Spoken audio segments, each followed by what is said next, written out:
कि कुछ लोग बाहर से आए थे, तो दरवाज़ा खटखटाया था। दरवाज़ा जब खटखटाया था वहाँ पे 2 जने थे, एक लेडीज़ एक उनका बच्चा था जो कि तकरीबन 13-14 साल का था। बाकी जने छुपे हुए थे, मुझे पता नहीं था। मैंने दरवाज़े से झाँका, उसके बाद मैंने गेट खोला था। देखने के बाद के घरवाले सब अंदर आए, जिसमें लगभग 4 लड़के थे। लड़की का पापा, 2 भाई और 1 जीजा। उन्होंने एक अंदर मेरे साथ मारपीट की अंदर। लड़के के पापा ने बाल पकड़ के 3-4 बार ज़मीन पे पटका। किसी लेडीज़ से 2 आई थी, उनमें से एक से चाकू लिया था। उन्होंने चाकू लेके मुझ पे वार किया। उन्होंने मेरे पे 2-3 वार किए थे, जिसमें से 2 मेरी जाँघ में थे, 1 लग चुका मुझे पता नहीं चला। दूसरा जो लगा था वो मैं थोड़ा टर्न हुआ, तो वो स्लिप हो गया था। क्या किसी की कोई गिरफ्तारी हुई है? सर अभी तक तो किसी की गिरफ्तारी नहीं हुई है। एक्चुअली क्या है कि पुलिस वालों के पास जो मैंने बयान दिया था, वो बस टाल रहे हैं कि जो आपने हॉस्पिटल में बयान दिया था, जो आपकी इंजरी हुई थी, उससे आपका बयान मैच नहीं हो रहा है। मुझसे बोला गया था, मेरे से पहले बयान लिया गया था, उसके बाद बयान रेडी करने के लिए उस पे साइन करने के लिए बोला। उसके बाद एक पेपर बाद में लेके आते हैं, वो बोलते हैं कि सर इस पेपर पे साइन कर दीजिएगा। तो मैंने पूछा क्यों? उस पे ना मुझे यहाँ का नक्शा बनाना होगा, मैं आपके घर विज़िट करूँगा, वो देखूँगा कि आपका खून कहाँ गिरा है, ईंट-पत्थर कहाँ से उठाया, कहाँ फेंके गए थे, आपको कहाँ मारा था, मैं उस चीज़ का नक्शा बनाऊँगा। नमस्कार, हिंदुस्तान टुडे 24 न्यूज़ में आपका एक बार फिर से स्वागत है। दिल्ली के त्रिलोकपुरी से फिर एक दिल दहलाने वाली घटना सामने आ रही है। दिल्ली के त्रिलोकपुरी में अचानक से एक घर पर कुछ अज्ञात लोग जाते हैं और एक व्यक्ति के साथ, जो कि अपनी फैमिली के साथ भी नहीं है, अकेला है। फैमिली वाले अपनी शादी की एनिवर्सरी बनाने के लिए घूमने गए थे। उनमें से एक व्यक्ति घर पर अकेला था। एक अज्ञात व्यक्ति ने और एक अज्ञात औरत ने पहले दरवाजा खटखटाया और उसके बाद शुरू होता है मारधाड़ का वो मंजर, जिससे आप देखकर विचलित हो सकते हैं।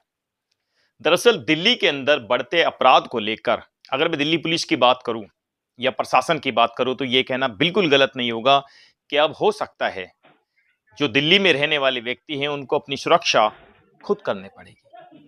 दरअसल ये मामला लव मैरिज का है। लव मैरिज में इस व्यक्ति के जिसके साथ ये दुर्घटना घटी है, इसका कोई रिलेटिव था, कोई दोस्त था, अभी हमारे पास इसकी पुख्ता जानकारी नहीं है। लेकिन उसके बावजूद लड़की ने एक वीडियो भी जारी किया है, सोशल मीडिया पर वो वायरल भी है, और इनके साथ जबरन 4 से 5 अज्ञात व्यक्ति घर पर आते हैं। बुरी तरीके से ईंटों से वार किया जाता है इनके ऊपर, पत्थरों से वार किया जाता है, लाठी डंडों से वार किया जाता है और लास्ट में चाकू मार दिया जाता है। अब आप सोचिए, यहां नियर में लगभग अगर मैं कहूं 500 मीटर की दूरी पर कल्याणपुरी का थाना लगता है। 24 घंटे बीत जाते हैं, एफआईआर नहीं लिखी जाती। हमारे संवाददाता प्रदीप कुमार ने जब मौके वारदात पर जाकर पूरा हालचाल जाना, तो हमें एक जवाब मिला उस व्यक्ति से जो पीड़ित है और इस समय वो बेड पर लेटा। जिस व्यक्ति के साथ वारदात हुई है, अभी हम उनके घर में पहुंच चुके हैं। आइए इनसे जानने की कोशिश करते हैं। अभी वो पीछे हमारे पलंग पे लेटे पड़े हैं, अभी इनसे उठा भी नहीं जा रहा। जो इनके टाँके लगे हैं, चाकू लगा है जिसे कहते हैं, और यहाँ मारा उनके साइड में। आइए इनसे बात करते हैं किस तरीके से वारदात हुई। आपका सबसे पहले तो हम नाम जानना चाहेंगे, आपका नाम क्या है शुभ? मेरा नाम सुलेंदर सिंह है। तो आपके साथ जो वारदात हुई, ऐसा क्यों हुआ? सर एक्चुअली क्या था कि मेरा कोई जानकार था, वो उनकी लड़की लेके चला गया था। तो दोनों के दोनों बालिग हैं। ये एलिगेशन लगा रहे हैं कि लड़की के बारे में तुम्हें पता है, तुमने भगवाया, तुमने कोर्ट मैरिज करवाई है उनकी। 2 महीने पहले ही कोर्ट मैरिज हो चुकी है और मुझे उनसे कोई मतलब अभी कांटेक्ट में नहीं है जब से वो गए हैं घर से। ये हुआ था सर। जैसे कि आपसे कांटेक्ट में नहीं है, तो लड़की ने कोई गवाही दी आप पुलिस वालों को? नहीं दी। सर जब वो भागे हैं ना, भागने से पहले उन्होंने पुलिस कंप्लेंट की थी। वहाँ पे ने लड़की ने रिटन में एप्लीकेशन दी थी कि मैं अपनी मर्ज़ी से घर छोड़ के जा रही हूँ। ऐसी बात है, मेरे पीछे मेरे घर वाले इनको परेशान करेंगे, ये लिख के गए थे, मतलब अपने घर वालों के बारे में। जैसे कि आपके ऊपर आपको बुलाया बाहर, आप सुनने में आया कि जैसे कि आपके चाकू मारा, तो आपको चाकू मारा गया था? ये चाकू मारा गया था, मुझे बाहर नहीं बुलाया था। एक्चुअली क्या था कि कुछ लोग बाहर से आए थे, हाँ। तो दरवाज़ा खटखटाया था। दरवाज़ा जब खटखटाया था वहाँ पे 2 जने थे, एक लेडीज़ एक उनका बच्चा था जो कि तकरीबन 13-14 साल का था। बाकी जने छुपे हुए थे, मुझे पता नहीं था। मैंने दरवाज़े से झाँका, उसके बाद मैंने गेट खोला था। देखने के बाद कि 2 ही जने हैं, तो मैंने गेट खोला, तो इतने में ही ना जैसे ही मैंने गेट खोला, राइट हैंड साइड की खिड़की से पी इस साइड से लड़का जो छुपा हुआ था, उनने अचानक से मेरे पे वार किया किसी चीज़ से, जो मेरे चेहरे के इस हिस्से पे लगा। जैसे ही लगा, मैं चक्कर खा के ज़मीन पे गिर पड़ा और उसके बाद उसके घरवाले सब अंदर आए, जिसमें लगभग 4 लड़के थे। लड़की का पापा, 2 भाई और 1 जीजा। उन्होंने एक अंदर मेरे साथ मारपीट की अंदर। लड़के के पापा ने बाल पकड़ के 3-4 बार ज़मीन पे पटका। लड़के के भाई ने किसी लेडीज़ से 2 आई थी, उनमें से एक से चाकू लिया था। उन्होंने चाकू लेके मुझ पे वार किया।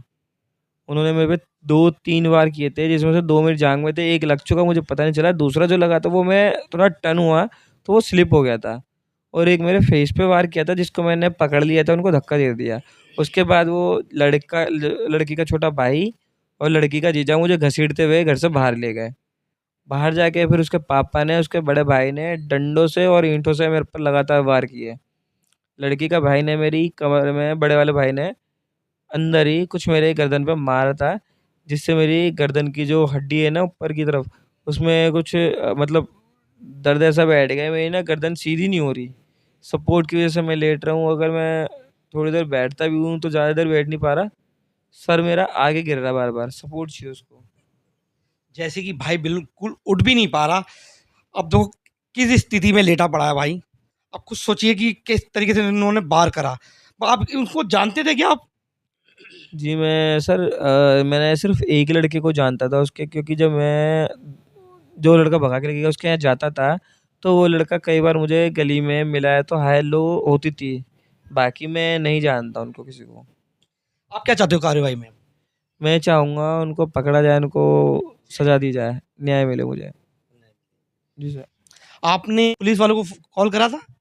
जी सर, मैंने 112 पे कॉल की थी, 5-7 कॉल की थी, कॉल कनेक्ट नहीं हुई थी। गली वालों ने भी की थी, उनकी भी कनेक्ट नहीं हुई थी। बाद में एक कॉल कनेक्ट हुई थी, जिसकी कंप्लेंट के थ्रू वो आए थे, उनके साथ मैं पीसीआर में बैठ के गया था, उन्होंने मेरे एमएलसी वगैरह करवाई थी सर। क्योंकि उसको इतनी गंभीर चोटें आई हैं, हम आपको दिखा भी नहीं सकते, लेकिन कुछ वीडियो मैं आपसे साझा कर रहा हूं, आप स्क्रीन पर इस समय देखिए। इन वीडियो को देखिए आप, किस तरीके से एक निहत्थे और एक अचानक से आप किसी पर जब हमला करते हैं तो उसको ये समझ में नहीं आता दरअसल उसके साथ हो क्या रहा है। आप ये देखिए, आपको एक नजर आ रहा होगा, इसके अंदर एक महिला है, हेलमेट के साथ अगर आप देखेंगे इसके पास एक चाकू है। क्या प्रशासन के लोगों को, दिल्ली पुलिस के लोगों को ये सब दिखाई नहीं दिया? 24 घंटे निकल गए लेकिन एफआईआर नहीं लिखी गई। क्यों? दरअसल जो पीड़ित है, पीड़ित के जब कल्याणपुरी थाने से एसआई साहब आए तो उन्होंने एक ब्लैंक पेपर पे इस पीड़ित से साइन करवाए। इसी की जवानी सुनाते हैं आपको, पहले ये थोड़ी सी एक बाइट सुन लीजिए। मुझसे बोला गया था कि ये जो आपका मेरे से पहले बयान लिया गया था, उसके बाद बयान रेडी करने के लिए उस पे साइन करने के लिए बोला। उसके बाद एक पेपर बाद में लेके आते हैं, वो बोलते हैं कि सर इस पेपर पे साइन कर दीजिएगा। तो मैंने पूछा क्यों? वो बोल रहे हैं कि उस पे ना मुझे यहाँ का नक्शा बनाना होगा। मैं आपके घर विज़िट करूँगा, वो देखूँगा कि आपका खून कहाँ गिरा है, ईंट-पत्थर कहाँ से उठाया, कहाँ फेंके गए थे, आपको कहाँ मारा था, मैं उस चीज़ का नक्शा बनाऊँगा। देखिए, ये तमाम तरीके के बयान हैं इस व्यक्ति के साथ जो कि घर पर अकेला था। घर वालों इसके यानी कि मम्मी और पापा, उनकी एनिवर्सरी थी, तो जाहिर सी बात है घर में कोई कार्यक्रम होता है तो सभी लोग सोचते हैं बाहर घूमने फिरने जाएं, खाने पीने जाएं। लेकिन न जाने कैसे प्रकार से इन लोगों के घर पर आ जाते हैं कुछ लोग। और आप ये बताइए, क्या कानून व्यवस्था का कोई डर या कोई खौफ नहीं रहा है?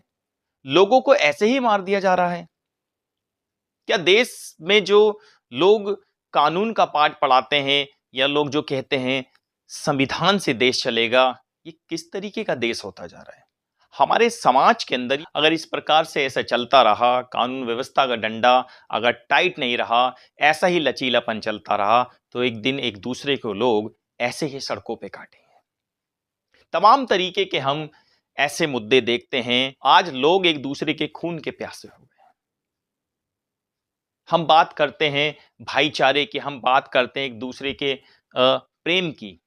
ये कैसा भाईचारा, कैसा प्रेम है? एक दूसरे को ऐसे ही काट दिया जा रहा है। किसी के साथ भी किसी भी प्रकार का हमला कर दिया जा रहा है। देखिए तमाम तरीके के, और अगर दिल्ली की बात करें तो दिल्ली में बढ़ते क्राइम को लेकर ये चिंता का विषय है, क्योंकि दिल्ली के अंदर इस समय अगर मैं कहूं तो दिल्ली इस समय लहूलुहान पर है। रेड जोन जिसको कहते हैं, असल में रेड जोन यही है। अभी कल ही की बात है, कल एक 16 साल के लड़के को उसी के लोकल के कुछ मुस्लिम लोगों ने चाकुओं से गोद दिया। अब आप सोचिए कि किस तरीके की मानसिकता चल रही है या किस तरीके का कानून चल रहा है। अगर कानून व्यवस्था ठीक नहीं हो पा रही है तो मैं कहता हूं सरकार को इस पे कड़े इंतजाम करना चाहिए।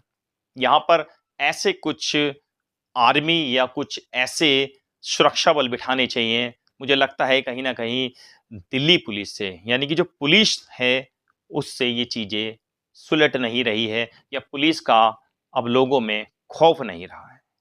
क्योंकि समाज के अंदर जब पुलिस की बात आती है तो आप जगह जगह देखते होंगे थाने बने हुए हैं, लेकिन धड़ल्ले से अवैध काम चल रहे हैं, दारू बिक रही है, गांजा बिक रहा है।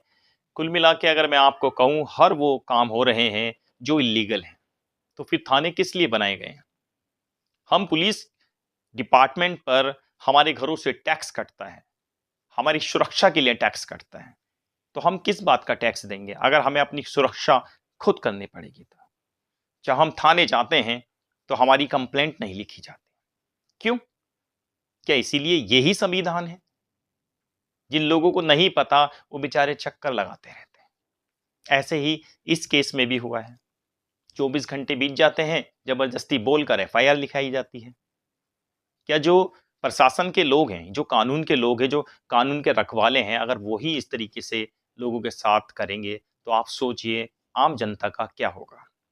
हम तमाम ऐसे मुद्दों से आपको रूबरू कराते रहेंगे। आप ज्यादा खबरों के लिए देखते रहें हिंदुस्तान टुडे 24 न्यूज, जनता की आवाज के साथ। बहुत बहुत धन्यवाद।